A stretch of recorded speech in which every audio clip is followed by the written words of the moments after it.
Hi friends, मैं आप लोगों का इस चैनल के ऊपर स्वागत करता हूं। सो फ्रेंड्स, हम लोगों ने जो यूथ कंपटीशन बुक की जो हम क्वेश्चन को कर रहे थे, उसमें हम 111 क्वेश्चन तक कंप्लीट कर लिए थे। अब हम आगे बढ़ेंगे, उसमें हम करेंगे क्वेश्चन 112 से हम स्टार्ट करेंगे हम आज का वीडियो और आगे बढ़ेंगे, ठीक है। तो जो भी इंपॉर्टेंट क्वेश्चन है उससे हम अच्छे से डिस्कस कर रहे हैं और जो रिपीटेड हो रहे हैं उससे हम उसका आंसर देख रहे हैं और उसको एक बार रीड रीड करेंगे किस प्रकार से वो लैंग्वेज से पूछा गया, कैसा चेंज करके, ठीक है। तो आइए आज का वीडियो हम स्टार्ट करते हैं, ठीक है। फर्स्ट हमें क्वेश्चन दिया है, देखो। एक इलेक्ट्रॉन पर कितना 1.6 into 10 to the power -19 coulomb आवेश रहता है, ठीक है। एक इलेक्ट्रॉन में इतने आवेश रहते हैं, ठीक है। एक परिपथ में कितने 1 एम्पियर धारा प्रवाहित हो रहा है। इस परिपथ में 1 सेकेंड में कितने इलेक्ट्रॉन प्रवाहित होंगे। इसमें 1 सेकेंड में पूछा है हमें, ठीक है। देखो, इसको फाइंड आउट करने की ज्यादा आवश्यकता नहीं कि एक आवेश, जो इलेक्ट्रॉन आवेश है उसमें कितना रहेगा वो देखना हमें। इसमें पूछा क्या दिया है, एक इतने इलेक्ट्रॉन तो इसमें रहते हैं, ठीक है। कितने रहते हैं इसमें, इलेक्ट्रॉन पर इतने आवेश रहते हैं, कितने आवेश रहते हैं। एक इलेक्ट्रॉन में 1.6 into 10 to the power -19 coulomb रहता है, ठीक है। अब हमारे पास एम्पियर कितना है, 1 एम्पियर है, ठीक है। 1 एम्पियर धारा है और वो कितने सेकेंड में, टाइम की बात करें तो 1 सेकेंड में रहेगा ये, ठीक है। कितने सेकेंड में, 1 सेकेंड में रहेगा। तो हमारे पास क्या हो जाएगा, देखो। आवेश निकालने के लिए क्या होता है, आई और टी होता है, ठीक है। आवेश निकालने तो हमारे पास आवेश कितना होगा, 1 एम्पियर है और टाइम कितना, 1 सेकेंड है, तो 1 गुलाम हमारे पास रहेगा, ठीक है। गुलाम। अब हमें निकालना है इलेक्ट्रॉन पर आवेश, कितना निकालना है, इलेक्ट्रॉन प्रवाहित हो कितने इलेक्ट्रॉन। तो Q बराबर एन ई होता है, ठीक है। Q बराबर एन ई, तो इसको हम रखेंगे यहाँ पे, ठीक है। किस प्रकार से आएंगे, N बराबर हमारे पास हो जाएगा Q बटे E होगा, Q बटे E होगा। तो Q का मान कितना है हमारे पास, Q का मान हमारे पास 1 है, ठीक है। तो 1 रखा हमने और बटे में E का मान हमने कितना रखा, ये 1.6 गुणित 10 की घात -19 रखा आपने, ठीक है। अब इसको हम आपस में कट करेंगे, जैसे कि ये ऊपर माइनस का है तो ऊपर चले जाएगा, ठीक है। तो ये हमारे पास, इसको काट के हमारे पास आ जाएगा 0.02 and 5 × 10 की पावर 19 भी लिख सकते हैं, या 6.25 ये भी लिखा हुआ आता है, ठीक है। ये ऑप्शन में हमारे पास नहीं है, ये वाला है, तो इसको हम राइट करेंगे सी वाले ऑप्शन को, ठीक है। कौन सा, सी वाला आंसर हमारा राइट हो जाएगा। अगला क्वेश्चन देखेंगे हम, इलेक्ट्रॉन वोल्ट किसकी इकाई, इलेक्ट्रॉन वोल्ट किसकी इकाई है। तो एक प्रकार ये एनर्जी की इकाई है, ठीक है। किसकी इकाई है, एनर्जी की इकाई इलेक्ट्रॉन वोल्ट रहेगी। Electron volt is the unit of the energy की, ठीक है। इलेक्ट्रॉन वोल्ट ऊर्जा की इकाई है। यह गतिक ऊर्जा की एक मात्रा है, किसकी, गति ऊर्जा की एक मात्रा है, जो इलेक्ट्रॉन द्वारा निर्वाह में, ठीक है, निर्वात में 1 वोल्ट विभवांतर पार करने पर प्राप्त की जाती है, ठीक है। इलेक्ट्रॉन मतलब कितने, इलेक्ट्रॉन द्वारा एक वोल्टेज प्राप्त करने पर कितनी दूरी वो पार करेगा वो बताएगा, ठीक है। इलेक्ट्रॉन वोल्ट, सरल शब्द में 1 वोल्ट तथा 1 इलेक्ट्रॉन आवेश के गुणनफल के बराबर रहता है। 1 वोल्ट किसके गुणनफल के बराबर है। सरल शब्द में हम अगर एनर्जी की बात करेंगे, इलेक्ट्रॉन वोल्ट रहेगा, ये वोल्टेज, ये हमारे पास रहेगा, ठीक है। तो 1 वोल्ट जूल पर प्रति कूलम रहता है और इसके एक वोल्टेज बराबर कितना रहता है, जूल मतलब किया गया कार्य, जूल पर कूलम भी हो सकता है ये, ठीक है। तो इसको भी याद रखिए आप। और नेक्स्ट हम क्वेश्चन देखेंगे कि एक परमाणु में एक परिक्रमा में इलेक्ट्रॉन की कुल ऊर्जा कितनी होगी। The total energy of a रेवोल्यूश रेवोल revolving electron in a atom के, क्या पूछा है, एक परमाणु में परिक्रामी इलेक्ट्रॉन, मतलब जैसे एक क्या है, ये नाभिक है, इसके चार और क्या रहते हैं, ये कक्षा में इलेक्ट्रॉन घूमते हैं। तो इनके बारे में हमें बताना है, कुल ऊर्जा के बारे में, इसकी एनर्जी कितनी रहती है, ठीक है। तो इसकी एनर्जी कितनी रहेगी, इसका मान 0 या उससे ऊपर हो सकता है, इसका मान कभी भी धनात्मक नहीं होगा, ठीक है। इसका मान ऋणात्मक नहीं होगा। तो इलेक्ट्रॉन का मान हमेशा क्या रहता है, ये हमेशा नेगेटिव रहता है, तो ये हमें नेवर भी पॉजिटिव, मतलब कभी भी पॉजिटिव नहीं रहेगा। प्रकार में इलेक्ट्रॉन की कुल ऊर्जा कभी भी धनात्मक नहीं हो सकती, यह ऋणात्मक होता है। ठीक है, कैसा रहता है? ऋणात्मक होता है। अब अगला क्वेश्चन देखेंगे हम। करंट अलवाइज फ्लो इस डायरेक्शन, करंट हमेशा किस दिशा में प्रवाहित होता है? तो ये हमेशा किस करंट प्रवाहित, इलेक्ट्रॉन के ऑपोजिट डायरेक्शन में प्रवाहित, ऑपोजिट डायरेक्शन से विपरीत दिशा में प्रवाहित होगा। किस दिशा में? विपरीत दिशा में ये प्रवाहित होगा। तो ये हमें ध्यान रखना, फर्स्ट आंसर हमारा राइट रहेगा। और करंट के बारे में एक बार और मैं आपको बताऊंगा। धारा का प्रवाह हमेशा इलेक्ट्रॉन के प्रवाह के विपरीत होता है, और धारा की परिभाषा आवेश प्रवाह की दर होती है। ठीक है, तो आई बराबर क्या रहता है? क्यू बटे टी रहता है। आवेश प्रवाह की दर को हम धारा कहते हैं। आवेश का मान इलेक्ट्रॉन की संख्या और उनके ऊपर उपस्थित गुणनफल के बराबर रहता है, मतलब क्यू बराबर एन ई होता है, और आई टी भी होता है, और सी वी भी होता है। तो क्यू के बराबर में इतने सूत्र आप याद रखना। ठीक है, ये कैपेसिटर है और ये वोल्टेज है। ठीक है, नेक्स्ट क्वेश्चन देखते हैं हम। देखा कि त्रिज्या, त्रिज्या कितनी है? त्रिज्या 10 मीटर के एक क्षेत्रफल में कुल विद्युत प्रवाह क्या है, जिसमें 1000 कूलम का प्रभाव लगाया गया है।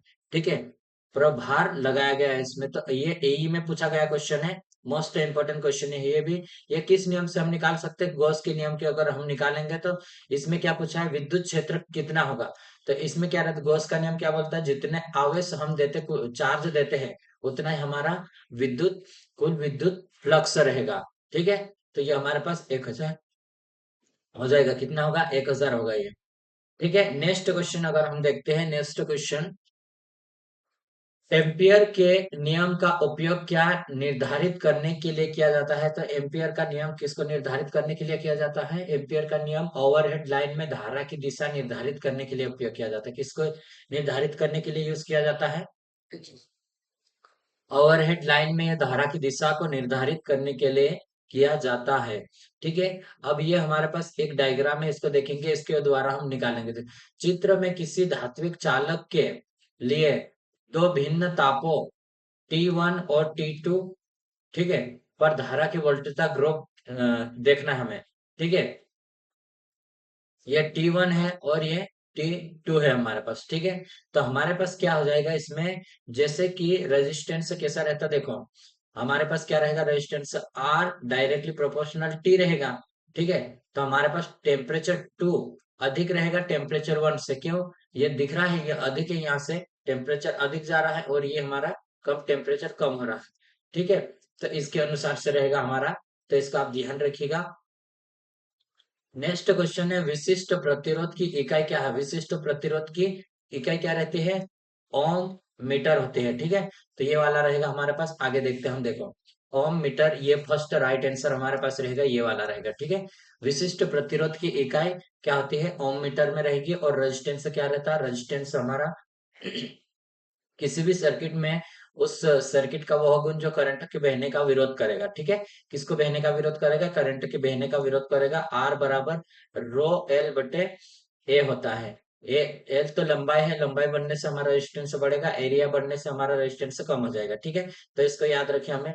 और रजिस्टिविटी की हम यूनिट निकालेंगे, तो हम इसको कैसे लिख सकते हैं? इसे आर कर लिया हमने इसको, जैसे कि आर ए बटे एल कर सकते हैं हम, रो बराबर।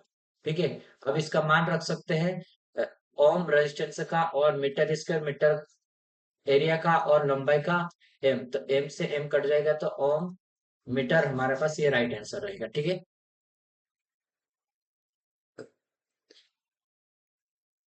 नेक्स्ट क्वेश्चन देखते हैं, ऊर्जा की प्रायोगिक इकाई क्या है? ऊर्जा की, तो ऊर्जा की प्रायोगिक इकाई, जो घरों में हम एनर्जी को कैसे मेजर करते हैं? इलेक्ट्रिकल एनर्जी को यूनिट में मेजर करते हैं, उसको किलोवाट में मेजर करते हैं। ठीक है, तो ये हमारे पास बी वाला राइट आंसर रहेगा। ये भी इंपॉर्टेंट क्वेश्चन है। ठीक है, इससे रिलेटेड भी आते हैं विद्युत ऊर्जा, वाट, धारा और समय के बीच में जो हम दिखाते हैं। ठीक है, ऊर्जा का रहते हैं पावर इनटू टाइम रहता है, और पावर हमारे पास पी निकालने के लिए वी आई होता है। ठीक है, तो ये हमारे पास सूत्र बनेगा वाट गुणित सेकेंड। वाट गुणित सेकेंड इसकी यूनिट रहेगी, तो इसकी यूनिट जूल भी हो सकती है। ठीक है, किसमें? जूल भी रहेगी। जूल या वाट सेकेंड ऊर्जा की छोटी इकाई होती है, लेकिन बड़ी इकाई किलोवाट घंटा में रहेगी, ठीक है। वाट घंटा या किलोवाट घंटा में रहेगी, ठीक है। तो अगर हम इसको करते हैं, जैसे 1 वाट घंटा बराबर कैसे 1 वाट है और 1 घंटा है, तो उसको हम करें 1 वाट और इसको घंटा को सेकंड में कन्वर्ट करेगा, तो हम घंटा को पहले क्या करेंगे मिनट में, तो कितने 60 मिनट हो जाएगी। मिनट को हम किस में करें सेकंड में, तो ये इसमें गुना करेंगे तो 3600 आ जाएगा। 3600 1 वाट में करेगा 3600 सेकेंड आए हमारे पास, ठीक है। 3600 सेकेंड आ गया हमारे पास 1 वाट घंटा। और उसके बाद 1 किलोवाट घंटा, अगर हम इसको निकालते तो 1 किलोवाट को हम वाट में कन्वर्ट करेंगे तो 1000, और 1 घंटे को हम 3600 में, इसको और इसको करेंगे तो ये हमारे पास आ जाएंगे 3600, सॉरी 36 × 10⁵ 5 वाट सेकेंड रहेगा हमारे पास, ठीक है। अगर हम 10⁵ 5 है, अगर इसमें पॉइंट लगा लेंगे तो 10⁵ 6 हो जाएगी, जैसे ये वाला हमारे पास, ठीक है। ये हमारे ऊर्जा की प्रायोगिक इकाई किलोवाट में रहती है, कैसी, ये प्रायोगिक इकाई है, ठीक है। ट्रांसफार्मर की रेटिंग किस में रहते हैं, केवीए में होती है, और जनरेटर की रेटिंग किलोवाट में रहती है, ठीक है। इसको भी याद रखिए, जनरेटर की रेटिंग किस में रहती है, इसको भी आप ध्यान देना है, ठीक है। अब अगला क्वेश्चन देखते हैं हम। दो समांतर चालों में एक ही दिशा में धारा प्रवाहित हो रही है, किस किस दिशा में, एक दिशा में, जैसे एक समांतर चालक ये है, एक ये है, और इसमें भी सेम डायरेक्शन में और इसमें भी सेम डायरेक्शन में धारा बह रही है। यदि प्रत्येक चालक की धारा दुगनी कर दी जाए तो चालक के बीच में बल कितना होगा। तो मैंने क्या बोला था, जो फोर्स लगता है, फर्स्ट पिछले वीडियो में हमने पढ़ा था, जो थ्योरी पढ़ रहे उसमें मैंने आपको पढ़ाया था इसमें, कि जो फोर्स रहेगा I1 I2 लंबाई और डिस्टेंस रहेगी इसमें, ठीक है। दोनों में हम डबल धारा करेंगे तो कितना रहेगी, इसमें भी डबल हो जाएगी गुणित इसमें भी डबल, तो दो दूनी 4 गुने हो जाएगी, कितने गुने 4 गुने। बल का 4 गुना आकर्षण बल लगेगा। अगर सेम डायरेक्शन में रहते हैं तो इसमें आकर्षण बल लगता है कैसा, इसमें आकर्षण बल लगता है, ठीक है। अगर इसमें विपरीत दिशा में, जैसे ये इस दिशा में जा रहा है एक इस दिशा में, तो ये प्रतिकर्षण बल लगेगा, विकर्षण का बल लगेगा। प्रतिकर्षण बल या विकर्षण बल या रिपल्शन बल बोलेंगे हम, ठीक है। तो इसका मैं आपको आंसर बताता, ठीक है, और इसके डेरिवेशन हम देखेंगे। ये देखो, इसमें दोनों को क्या है, ये हमारे पास ये सूत्र है, ठीक है। ये वाला हमारे पास रहेगा, मैं डायरेक्ट आपको I1 and I2 and D को बताया था, ठीक है। और ये हमारे पास है μ0/2 पाई है हमारे पास, ये क्या है हमारे पास उस एरिया की क्या रहेगी, मतलब एटमोस्फियर के कारण रहेगी, ठीक है। अब देखते हैं इसका। माना दो समांतर चाल जिसमें धारा समान दिशा में बह रही है, ठीक है। चालक 1 में प्रवाहित होने वाली धारा I1 मान लिया हमने, और चालक 2 में प्रवाहित होने वाली धारा I2 माना हमने, और उनके बीच की दूरी D माना हमने, ठीक है। और चालक पर लगने वाला बल हमारे पास ये रहेगा, ठीक है। ये हमारे पास, और डायग्राम में हम देख सकते हैं इसको, एक कंडक्टर ये हमारे पास, एक ये और एक ये, दोनों के बीच में दूरी D है, ठीक है। सेम डायरेक्शन में करंट बह रही है, ठीक है। प्रत्येक चालक में धारा को दुगना करने पर, ठीक है, कैसा, प्रत्येक चालक में हम धारा को दुगना करा, इसमें भी दुगना करा और इसमें भी, तो ये इसका गुना हो जाएगा, तो 4 हो जाएगा हमारे पास, ठीक है। कितना हो जाएगा, 4 होगा। समीकरण तो एक ये दूसरा है, और समीकरण एक वो रखा हमने, ठीक है। F1 बटे F2 हमने करा इसमें, तो ये हमारे पास फर्स्ट F1 का मान गुणित करा हमने, इसको अपोजिट करके F2 का मान हमने कर दिया, तो ये इससे ये कट जाएगी, म्यू से म्यू कट जाएगी, ठीक है। I2 से I2 कट जाएगी, तो 1/4 आ जाएगी हमारे पास, और F1 बराबर 4F2 होगा हमारे पास। मतलब जो अ, कौन सी F2 रहेगा ना, यहाँ पे F2 रहेगा, ये F1 के 4 गुना, मतलब जो पहला बल था उससे 4 गुना हमारे पास बल हो जाएगा, ठीक है। अर्थात चालक पर जो लगने वाला बल रहेगा वो मूल बल 4 गुना हो जाएगा, और फेलेमिंग के बाएं हाथ के नियम अनुसार दोनों चालक एक दूसरे से कैसे रहेंगे, फेलेमिंग के किस नियम के अकॉर्डिंग, लेफ्ट हैंड के नियम अकॉर्डिंग उसमें आकर्षण बल लगेगी, क्योंकि उसमें समान दिशा में धारा बह रही है, ठीक है। नेक्स्ट क्वेश्चन को करते हैं हम इसमें, ठीक है। एक कुंडली का प्रेरक प्रेरकत्व इंडक्टेंस निम्न पर निर्भर करता है, तो ये किसके ऊपर निर्भर करेगा, ये पूछा हमें, पहले पॉइंट दिया है चालक के व्यास के ऊपर, प्रति एम्पियर फ्लक्स पर, फ्लक्स लिंकेज के ऊपर, ठीक है, और कोर की परमिबिलिटी पर, ठीक है, permeability of the core and frequency of supply. तो ये हमारा किसके ऊपर डिपेंड करेगा, तो हमारे पास ये डिपेंड करेगा, फ्लक्स लिंकेज के ऊपर डिपेंड करता है, परमिबिलिटी के ऊपर डिपेंड करता है। ये कैसा, जैसे कि एल बराबर क्या रहता है, N I sorry N flux और आई रहता फ्लक्स लिंकेज, ये क्या है फ्लक्स लिंकेज, इस तरह से हम इसको प्रदर्शित करेंगे। और ये परमेबिलिटी जितनी ज्यादा रहेगी उतना हमारा फ्लक्स उसमें बहेगा, उसके ऊपर भी डिपेंड करेगा। ठीक है, तो ये हमारे पास दोनों के ऊपर, फ्रीक्वेंसी के ऊपर और चालक के व्यास के ऊपर डिपेंड नहीं करेगा। ठीक है, हमारे पास राइट आंसर कौन सा आ रहा है, बी वाला राइट आंसर होगा। ठीक, नेक्स्ट क्वेश्चन देखते हैं हम। Conduction of electricity through conductor take place by, किसी चालक में विद्युत की चालकता किसके ऊपर निर्भर करेगी। ठीक है, तो ये हमें क्या है, किसी चालक में विद्युत की चालकता किसके ऊपर डिपेंड करेगी, फ्री इलेक्ट्रॉन के ऊपर, फ्री इलेक्ट्रॉन के ऊपर डिपेंड करेगी ये। ठीक है, डी वाला आंसर राइट होगा हमारे पास। कौन सा आंसर राइट है,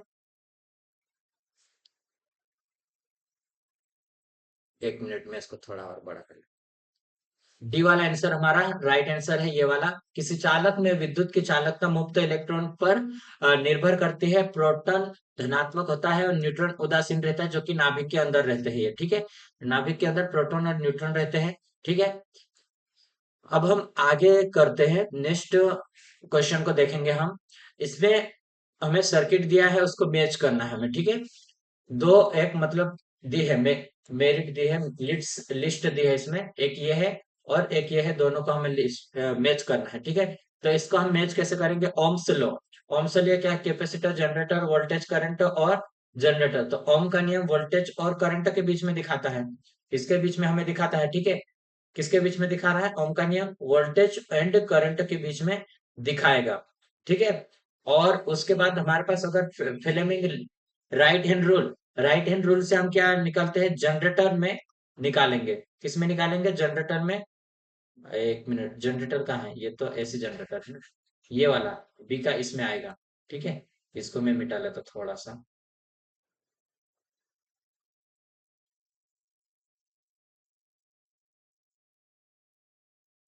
ठीक है, ये हमारे पास कम हो गया। ठीक है, अब मैं आपको बताता हूँ इसमें क्या है, राइट हैंड जनरेटर के लिए के अकॉर्डिंग, और अल्टरनेटर, अल्टरनेटर किसे बोलते हैं हम, एसी करंट को बोलेंगे, एसी जनरेटर को बोलेंगे अल्टरनेटर। ठीक है, एसी जनरेटर को बोले कुलाम का नियम, कुलाम्स लॉ, कुलाम्स नियम किसमें, कैपेसिटर में ये होगा। ठीक है, तो ये हमारे पास हो जाएगा कौन सा, राइट आंसर ये डी वाला होगा। ठीक है, ओम का नियम वोल्टेज और धारा के बीच में संबंध बताता, फिल्म के दाएं हाथ के नियम से। जनरेटर से हम ईएमएफ को ज्ञात करते हैं, और अल्टरनेटर किसको, आवृत्त जो रहता है एसी जनरेटर है, कूलाम का नियम संधारित्र के लिए रहता है। ठीक है, नेक्स्ट हम क्वेश्चन को देखेंगे। नेक्स्ट क्वेश्चन हम देखते हैं कि विल कंडक्शन विल नॉट एको एकोर व्हेन बॉडीज आर, मतलब जब पदार्थ क्या है, जब पदार्थ खालिस्तान, तो चालन घटित कंडक्शन नहीं होता है। कैसा रहेगा, तो कंडक्शन नहीं होगा, इसको हमें देखना है। अगर हमारे पास कंडक्टर जैसे दो, एक ये कंडक्टर है, अगर यहाँ पे भी और यहाँ पे भी दोनों पे हमारा टेम्परेचर सेम है, 10 डिग्री सेल्सियस है, और यहाँ पे भी 10 डिग्री सेल्सियस है, तो यहाँ पे क्या रहेगा, इसमें कंडक्शन घटित नहीं होगा, मतलब टेम्परेचर इधर से उधर नहीं होगा हमारा। ठीक है, तो एट सेम टेम्परेचर रहेगा, तो conduction will not occur when bodies are, मतलब जब किस कंडीशन में, हमारा टेम्परेचर सेम होने पे। ठीक है, जब पदार्थ एक ही तापमान में होते तो चालन घटित नहीं होता, कंडक्शन नहीं होता होगा। चालन प्रक्रिया संपन्न होने के लिए तापांतर होना चाहिए, दोनों के बीच में ताप का डिफरेंस होना चाहिए। ठीक है, अगला क्वेश्चन देखते हैं हम। वह पिंड जो संपूर्ण विकिरण घटना को प्रतिबंधित करता है उसे खालिस्तान कहा जाता है। किसको हम कहेंगे, वह पिंड जो संपूर्ण विकिरण घटना को प्रतिबंधित करता है, उससे संपूर्ण विकिरण घटना को मतलब रोक लेता है। ठीक है, उसको हम रिफ्लेक्ट बोलते हैं। उसको क्या बोले, जैसे कि हम विमान को कैसे बनाते हैं, व्हाइट कलर में इसको पेंटिंग करेंगे। ठीक है, तो इसको क्यों करते हैं, जो व्हाइट कलर रहता है पूरी विकिरण घटना प्रतिबंधित करता, मतलब अंदर नहीं जाने देता, तो बाहर का जो टेम्परेचर है इंटर नहीं करेगा। जो वायुयान रहता है या एरोप्लेन में रहता है, ठीक है, ताकि जो बाहर की टेम्परेचर अंदर नहीं आती, इस कारण से पूरा इंटरनल टेम्परेचर बना रहेगा, इसलिए हम व्हाइट कलर में करेंगे। ठीक है, the bodies which reflect the entire radiation inside incident on it is said to be, तो व्हाइट कलर हो जाएगा। ठीक है, कौन सा हमारा व्हाइट कलर रहेगा हमारा।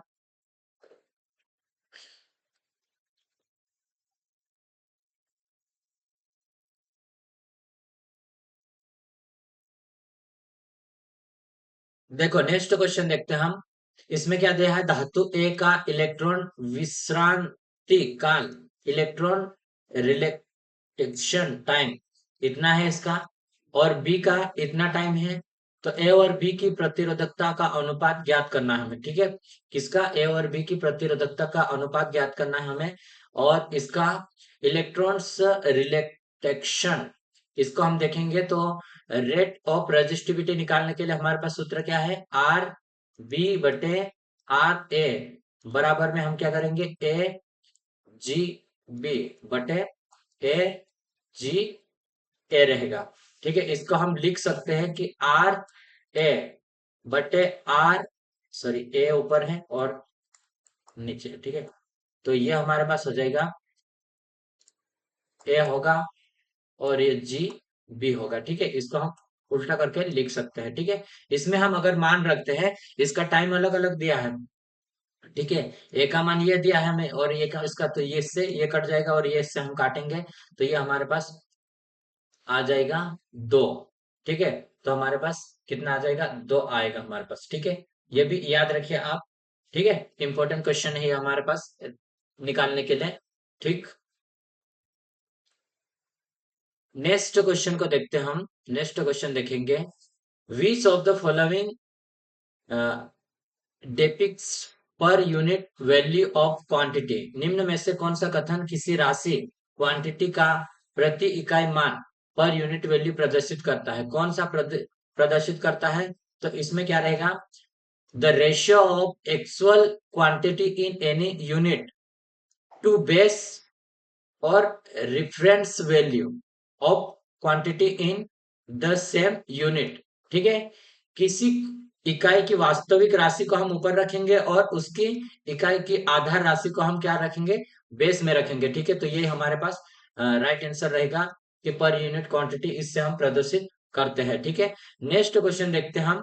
यदि रेडियन का क्षयमान स्थिरांक डेके कांस्टेंट इतना है हमारे पास एस में, और उसका अर्ध जीवन हाफ लाइफ कितना होगा, अर्ध जीवन इसमें पूछा है, तो ये हमारे पास हो जाएगा कितना है, टोटल इतना है, तो इसका हमारे पास रहेगा 1620 ईयर रहेगा। ठीक है, ये भी इसको याद रखना। नेक्स्ट क्वेश्चन को देखेंगे हम। Which of the following is not the same as watt, निम्न में से कौन सा वाट का वाट की तरह नहीं है। वाट, वाट बराबर क्या होता है, P बराबर देखो वी आई हो सकता है, और आई स्क्वायर आर भी होता है, वी स्क्वायर बटे आर भी रहता है। तो ये हमारे पास है, तो इसको देखना है हमें। ठीक है, वाट बराबर क्या नहीं है पूछा है हमें। ठीक है, तो देखो जूल पर सेकेंड हमारे पास वाट होगा, जूल पर सेकेंड जितनी पावर जाएगी उसके रिस्पेक्ट में रहेगा। ठीक है, एम्पियर स्क्वायर ओम, ये हमारे पास ये वाला है एम्पियर स्क्वायर, तो ये वाला भी राइट है। और वोल्ट पर ओम ये वाला भी है। ठीक है, वोल्ट पर एम्पियर मतलब वोल्टेज पर आई आएगा, तो ये हमारे पास राइट नहीं रहेगा। ठीक है, तो ये हमारे पास आंसर रहेगा जो गलत है। ठीक है, वो हमारा सही उत्तर रहेगा। ठीक है, ऊर्जा हमारे पास एनर्जी क्या है, एनर्जी ये हमारे पास आ जाएगी। ये किस तरह से आएगी, जैसे कि इससे शक्ति निकालना है हमें, P बराबर V I I square R और वी स्क्वायर आर, मैंने ये एक साथ इसको लिखा, इसको आप लगा सकते हैं इसके साथ में। अगर हम ऊर्जा निकालना है तो इसके साथ में शक्ति के साथ में क्या आएगा, एनर्जी, ये आ जाएगी। ठीक है, यूनिट अगर वाट सेकेंड हो सकता है, वाट गुणित सेकेंड, या जूल पर सेकेंड भी इसकी यूनिट रहेगी। ठीक है, तो इसका आप याद रखिएगा। ठीक है, आगे बढ़ेंगे हम। 3 मौलिक परिमाण है, कौन सा है, द 3 फंडामेंटल क्वांटिटीज आर, इसको देखना है हमें, फंडामेंटल क्वांटिटीज कौन से है। तो ये हमारे पास होगा, मास हो गया, लेंथ हो गया, और टाइम तो है ही, मोमेंटम नहीं है इसमें, और इसमें फोर्स नहीं है, और प्रेशर भी नहीं है, तो ये हमारे पास तीनों नहीं आएगी, और ये हमारे पास राइट आंसर रहेगी। ठीक है, ठीक है, कितने 7 मौलिक क्वांटिटीज में ये आता है। ठीक है,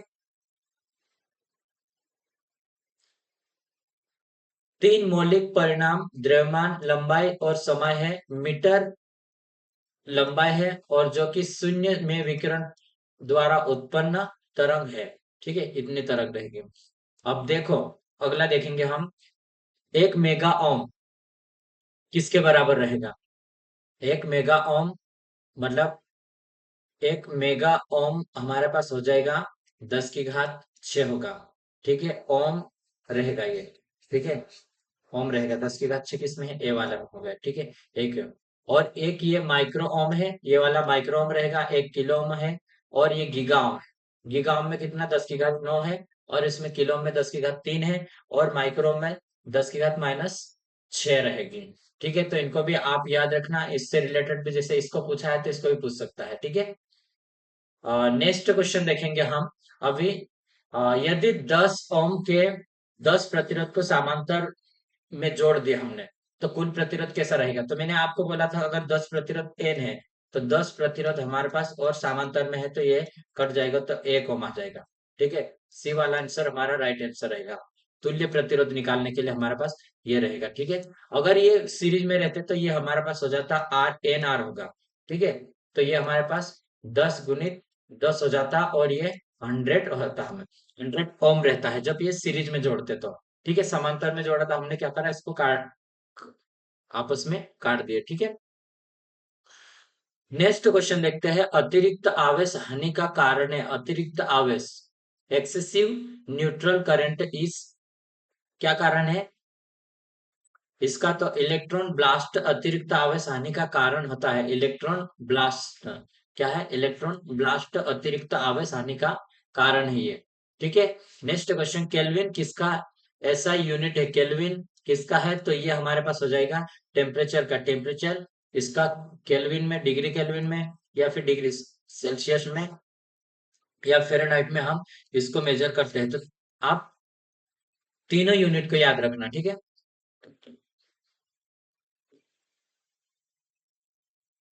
लेकिन जो केल्विन क्या है, ये है एसआई यूनिट है। ठीक है, नेक्स्ट देखेंगे, निम्नलिखित में से कौन सा एक अदिश राशि है। अदिश राशि कौन सा है। अदिश राशि वेक्टर क्वांटिटी हमें देखना है, तो ये हमारे पास हो जाएगा, कौन सा रहेगा, त्वरण हमारे पास वेक्टर क्वांटिटी हो जाएगा। ठीक है, इसमें देख लेते हैं हम कौन सा है, त्वरण डी वाला राइट आंसर रहेगा, है ना। त्वरण बराबर वेग बटे टाइम रहता है। क्या है, वेग बटे टाइम रहेगा, जो कि वेग का मान मीटर पर सेकेंड होता है। मीटर पर सेकेंड इसकी यूनिट रहेगी, तो त्वरण की यूनिट क्या आ जाएगी, मीटर पर सेकेंड स्क्वायर रहेगी। ठीक है, मीटर पर सेकेंड स्क्वायर रहेगी हमारे पास। अब नेक्स्ट देखेंगे इसमें, देखो मैं आपको बताता इसमें, ओम का नियम के अनुसार, Ohm according to Ohm's law, voltage धारा में स्थिर रहती है, वोल्टेज इज कांस्टेंट, ये भी नहीं रहेगा। Voltage is proportional to current, voltage कैसी, वोल्टेज वोल्टता धारा के अनुपात में होती है। ठीक है, तो ये हमारे पास राइट आंसर रहेगा, voltage is directly proportional of current. ठीक है, हमारी जो वोल्टेज रहेगी, उस वोल्टेज के डायरेक्टली प्रोपोर्शनल हमारे करंट रहेगी। ठीक है, तो ये हमारे पास बी वाला राइट आंसर रहेगा। अब मैं ओम के नियम के बारे में कुछ और पढ़ा था। ओम का नियम अनुसार वोल्टता धारा के अनुपातिक होता है, और ओम का नियम, ओम से लोग नियम ज्ञात करने के लिए टेम्परेचर कैसा होना चाहिए, नियत होना चाहिए, कांस्टेंट होना चाहिए, नियत भौतिक परिस्थिति होना चाहिए। परिस्थिति में किसी बंद अ, विद्युतिक डीसी परिपथ में यदि किसी प्रतिरोध के सिरों पर पैदा होने वाला वोल्टेज उस प्रतिरोध में प्रवाहित करंट के होने वाली धारा के समानुपाती रहेगा। ठीक है, ये वोल्टेज उसके समानुपाती में रहे। नेक्स्ट क्वेश्चन देखेंगे, प्रतिरोधकता की इकाई मैंने जस्ट अभी बताया था, इसमें होगा प्रतिरोधकता की इकाई ओम मीटर रहेगा, तो ए वाला आंसर रहेगा हमारे पास। ठीक है, मोह तो हमारा जी की मतलब कंडक्टेंस की यूनिट है, और रेजिस्टेंस की यूनिट हमारी क्या है, रेजिस्टेंस की यूनिट ओम है। ठीक है, मोह पर मीटर, मोह पर मीटर ऐसा रहता है, ये मोह पर मीटर में जो कि कंडक्टिविटी की रहेगी ये वाले। ठीक है, तो ये मैंने चारों आपको बताया, ये पूरा की पूरा आप याद रखना, ठीक है। नेक्स्ट क्वेश्चन देखेंगे, 1 किलो वाट की विद्युत ऊर्जा निम्नलिखित के बराबर होगी, तो 1 किलो वाट की ऊर्जा रहती है, ये हमारी रहेगी 860 किलो कैलोरी के बराबर रहेगी। कैसी रहेगी इसको मैं बताता हूँ, sorry. 1 kilowatt hour is equal to में हम इसको लिखेंगे, 1 किलोवाट को हम किलोवाट को वाट में लिखा तो 1000 वाट, और हमने आवर को लिखा सेकेंड में, तो ये 3600 हो जाएंगे, ठीक है। इसको और इसको हम करें तो ये कितना हो जाएगा, 36 गुने 10 की घात, ये जितने ये 3 जीरो इधर और 5 जीरो, तो 10 की घात 5 कर ले, ठीक है। ये हमारे पास रहेगा इतनी है। अगर हमें निकालना है, किसमें निकालना, कैलोरी में निकालना, तो हम इसको क्या करेंगे, 4 से 4.18 से हम इसको भाग देंगे, तो हमारे पास ये आएगी, ये इसको 860 गुने 10 की घात 3 आ जाएगी हमारे पास, ये कैलोरी में रहेगी। और इसको हम कन्वर्ट करेंगे किलो कैलोरी में, तो इसको हम हटा दिए, तो ये किलो कैलोरी में आ जाएगा, ठीक है। किसमें आया, किलो कैलोरी में, यह आ जाएगा हमारे पास, किसमें, 36 गुणित 10 की घात 5 में हम 4.18 का करें, तो यह कैलोरी में कन्वर्ट करने के लिए हम करते हैं, ठीक है। जूल बराबर क्या रहता है, 1 जूल बराबर हमारे पास ये रहेगा, हमारे पास 4.1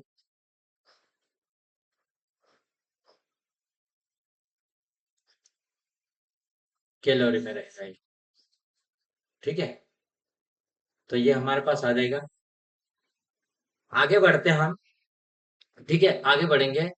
नेक्स्ट क्वेश्चन देखते हैं, the material to be used in the manufacture of a standard resistance should be, मानक प्रतिरोध के निर्माण में प्रयोग की जाने वाली सामग्री क्या होनी चाहिए, मानक प्रतिरोध में, तो उसकी हाई रेजिस्टिविटी होना चाहिए एंड लो टेम्परेचर कोफिशिएंट होना चाहिए उसका, ठीक है।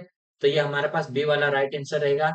इसमें क्या है, सी वाले आंसर, हाई टेम्परेचर कोफिशिएंट होना चाहिए, तो नॉट, क्यों, टेम्परेचर कोफिशिएंट क्या होता है कि टेम्परेचर के बढ़ने से उसके प्रतिरोध में परिवर्तन, तो ये कम से कम होना चाहिए, ठीक है। तो बी वाला आंसर हमारा राइट रहेगा। नेक्स्ट क्वेश्चन, बायोसर्वेट नियम किसका सामान्य संशोधन है, बायोसर्वेट नियम किसका है, तो ये हमारा एम्पियर्स के नियम के अकॉर्डिंग आता है, किसके नियम से आता है, एम्पियर के नियम से आता है, ठीक है, संशोधित रूप है। बीओटी यूनिट है, किसकी यूनिट है ये, बीओटी किलोवाट की रहेगी, हमें किलोवाट आवर की रहेगी, ठीक है। एक बीओटी बराबर होगा 1 किलोवाट आवर के बराबर रहेगा, ठीक है। तो सी वाला राइट आंसर रहेगा। और नेक्स्ट है, विद्युत ऊर्जा की ऐसा इकाई कौन से, विद्युत ऊर्जा की ऐसा इकाई, विद्युत ऊर्जा की, तो ये हमारे पास विद्युत ऊर्जा की जूल है, ऐसा इकाई क्या है, ऐसा इकाई की बात कर रहा हूं, जूल होगी, ठीक है। न्यूटन पर मीटर भी हो सकता है इसकी ऐसा इकाई, ठीक है। नेक्स्ट क्वेश्चन मैं आपको बताता हूँ, ए और बी दो तार जो एक ही पदार्थ के हैं और किंतु भिन्न भिन्न लंबाई के हैं, आर लंबाई और ये 2L है, ठीक है, क्रमशः आर और आर त्रिज्या वाले, तदनुसार उनके विशिष्ट प्रतिरोध का अनुपात कितना होगा, विशिष्ट प्रतिरोध का पूछा है, तो इसको हम कैसे निकालेंगे, विशिष्ट प्रतिरोध पूछा है, प्रतिरोध कैसा रहता है, विशिष्ट रेजिस्टिविटी कैसा रहता है, एक ही पदार्थ में सेम रहेगी, तो 1:1 रहेगी, 1:1 में रहेगी, ठीक है। थोड़ा सा केवल उसने क्या करा है, उसका आपस में आपको मतलब कंफ्यूज करने के लिए उसने बोला, ठीक है। विशिष्ट प्रतिरोध की धातु या मटेरियल का गुण, प्रॉपर्टी होती है कि पदार्थ के कंपोजिशन तथा टेम्परेचर पर निर्भर करता है, इसलिए भिन्न लंबाई व क्रॉस सेक्शनल एरिया का तार बनाने पर विशिष्ट प्रतिरोध या प्रतिरोधकता नहीं बदलती, अपितु उस चालक का प्रतिरोध परिवर्तित हो जाता है, कैसा, परिवर्तित, यह हो जाएगा, ये चालक का प्रतिरोध कैसा होगा, परिवर्तित हो जाएगा।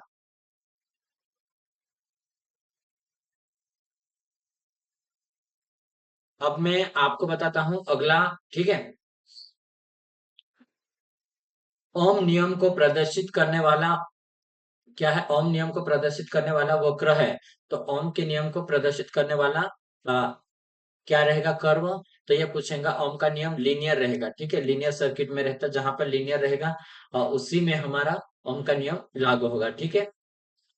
Specific resistance of conductor dependent of, किसी चालक की विशिष्ट प्रतिरोध निर्भर करते हैं तो डायमेंशन के ऊपर और उसके बाद चालक की द्रव्यमान के घनत्व के ऊपर। तो इसमें रहेगा हमारा दोनों के ऊपर, डायमेंशन ऑफ कंडक्टर और कंपोजिशन ऑफ कंडक्टर मटेरियल, ठीक है, दोनों के ऊपर हमारी रेजिस्टिविटी डिपेंड करेगी। चालक की विशिष्ट प्रतिरोध चालक की विमा के ऊपर, ठीक है, विमा और चालक के द्रव्यमान संगठन के ऊपर निर्भर करेगी, ठीक है।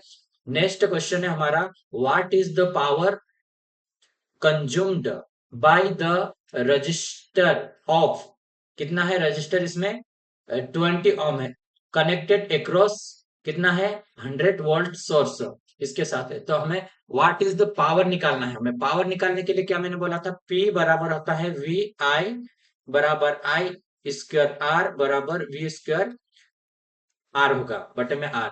तो हमें हमारे पास क्या दिया है, वोल्टेज दिया है और रेजिस्टेंस दिया है, तो हम इसमें मान रख लेंगे।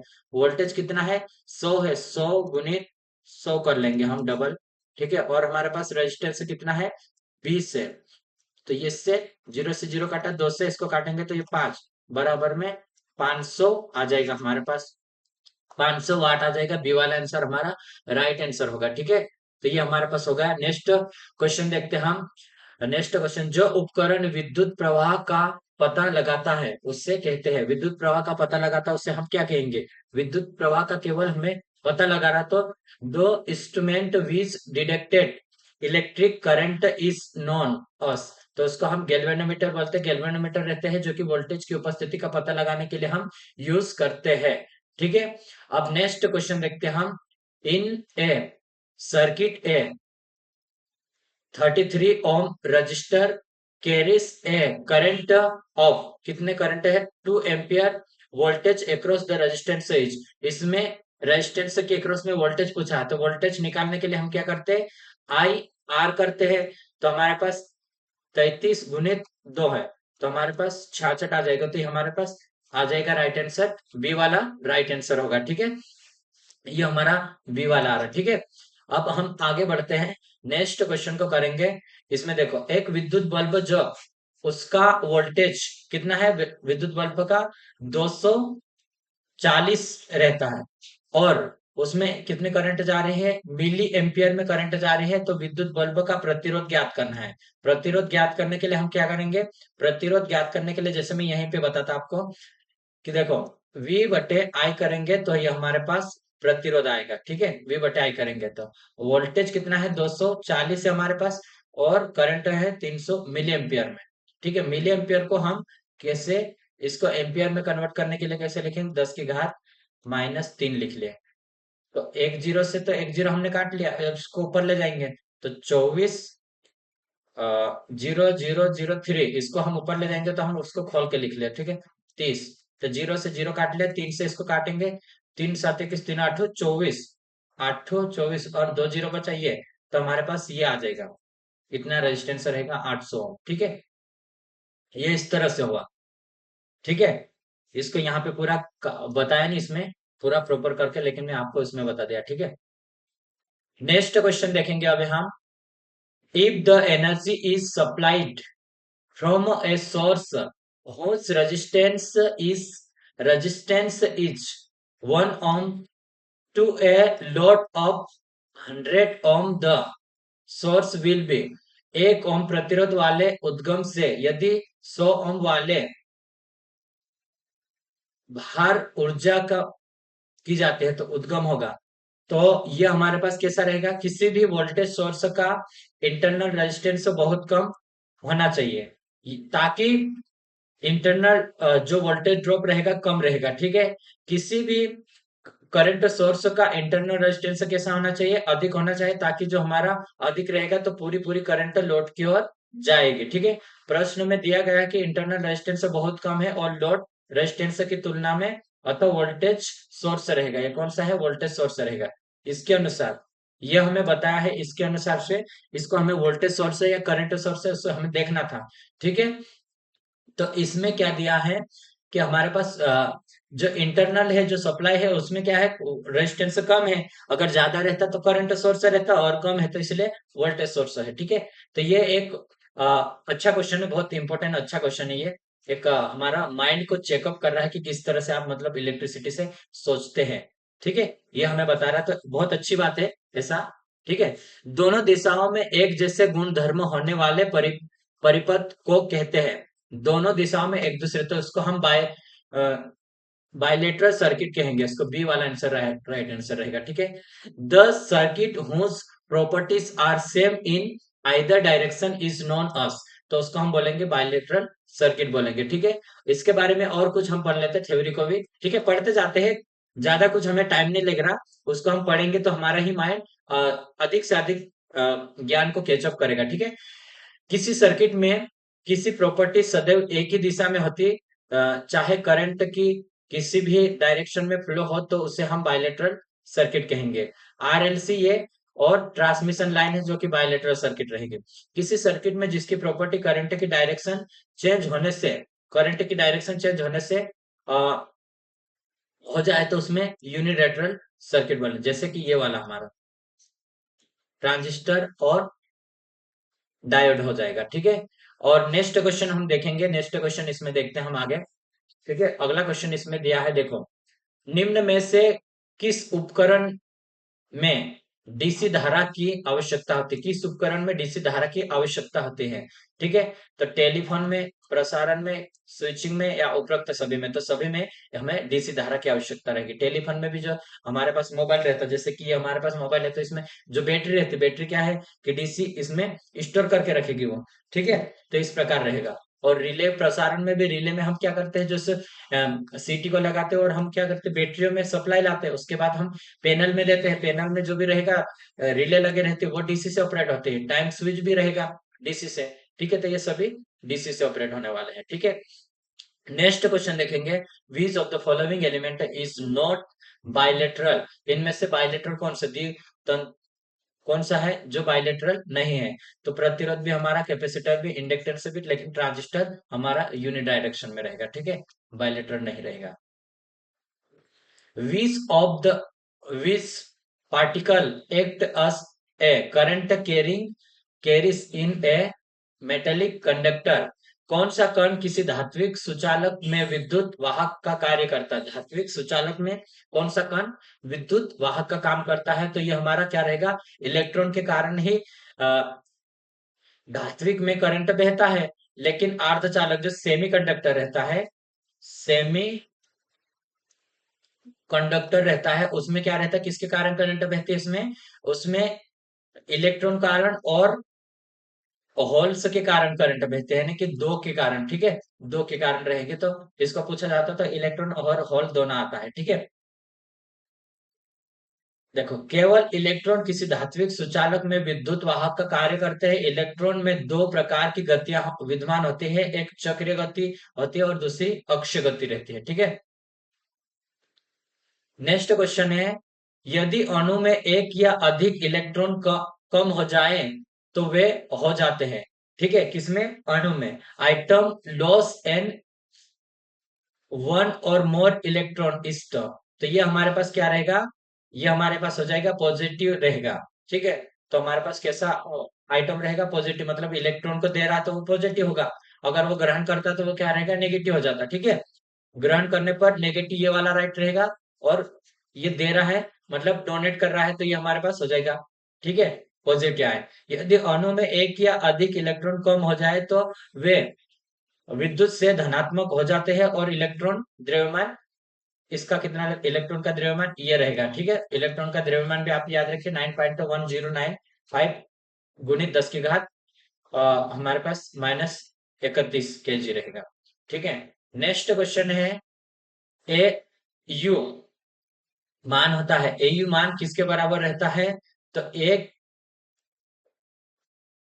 अंगस्टन बराबर 10 की घात -10 मीटर होता है। तो ये हमारे पास इसमें हो जाएगा सी वाला 10 सेंटीमीटर में। ठीक है, ये वाला रहेगा, ये मीटर में दिया है और ये सेंटीमीटर में। ठीक है, 10 की घात -8 रहेगा एक अंगस्टम। ठीक है, नेक्स्ट क्वेश्चन है हमारे पास, which of the following is the description of large size resistance give that the material use in the each, निम्न में से कौन सा सबसे बड़ा आकार का प्रतिरोध मान है। ठीक है, आकार का प्रतिरोध मान है, तो इसमें हमें देखना है आकार का, जिससे जिसकी वाट रेटिंग सबसे ज्यादा है उसका सबसे आकार बड़ा रहेगा। ठीक है, वाट रेटिंग जो हमारे प्रतिरोध के साइज के ऊपर डिपेंड नहीं करेगा, लेकिन जो आप पावर के ऊपर डिपेंड करेगा। जिस रेजिस्टेंस में वाट रेटिंग ज्यादा होती है उसका आकार बड़ा रहेगा, वाट रेटिंग अधिक अधिक पर रेजिस्टेंस अधिक पावर लॉस करता है, अतः उसका आकार रखा जाता है। और अतः 10 ओम या फिर 100 वाट के रेजिस्टेंस का आकार सबसे बड़ा होता है। रेजिस्टेंस का आकार कैसा रहेगा? सबसे बड़ा रहेगा। ठीक है, तो आज का वीडियो यहीं तक करेंगे हम, ज्यादा बड़ा वीडियो नहीं करते, और छोटा वीडियो बना के, और यहाँ से आगे हम दूसरे वीडियो में पढ़ेंगे। ठीक है, तो यदि आपको, मैं आपसे एक ही रिक्वेस्ट करूंगा कि आपको यदि वीडियो पसंद आता है और आपके लिए अगर ये हेल्पफुल है, मैं आपको श्योर कर देता हूं कि आने वाले समय में इस चैनल से आपको कुछ ना कुछ बेनिफिट मिलेगा ही मिलेगा। इसलिए मैं आपसे एक ही रिक्वेस्ट करूंगा, अगर आप चाहते हो, ठीक है, अगर हमें सपोर्ट करना, तो आप इसको सब्सक्राइब कर लीजिए। ठीक है, और इसको लाइक कर सकते, इसमें ना तो आपका कुछ लॉस होगा, ना ही आपको कुछ ज्यादा समय देना पड़ेगा। ठीक है, तो वीडियो देखने के लिए धन्यवाद, और अब हम मिलेंगे नेक्स्ट वीडियो में। ठीक है।